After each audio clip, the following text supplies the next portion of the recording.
Love opened the door for us. He said, come to the table. Come join the sinners who have been redeemed. Good morning. Welcome to Table Talk this morning. I'm glad you've joined us.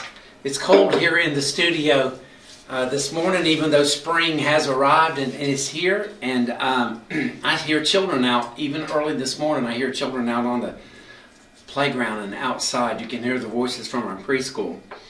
Those of you who don't attend church here might not be aware of this, but we're out of our sanctuary. We had some disaster kind of thing happen, and we're out for a few months, and we're in our old building, and so everything that needs to be done on campus is done in our old sanctuary, which is now our activity building, and it's right next door. So we're going to try to this early in the morning keep traffic to a minimum, but in case you hear a freight train or something come through, they're probably coming through with building supplies or something. Anyway, I'm glad you've joined us.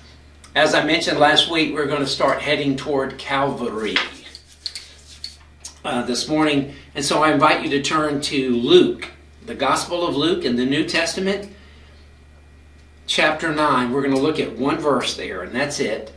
Short table talk just to kind of set the table, pun intended.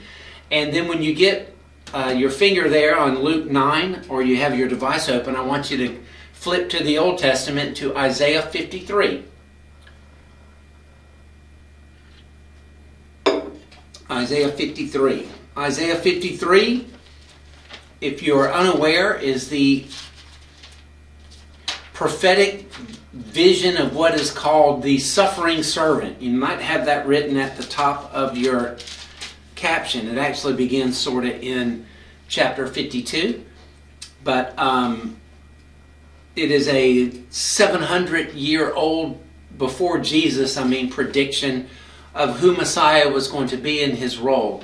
It's used, by the way, is irrelevant for our purposes, but highly controversial and confrontational in Israel today by Messianic Jews on the streets and in dialogue, presenting the Messiah and Jesus as the Messiah. And so find Isaiah 53.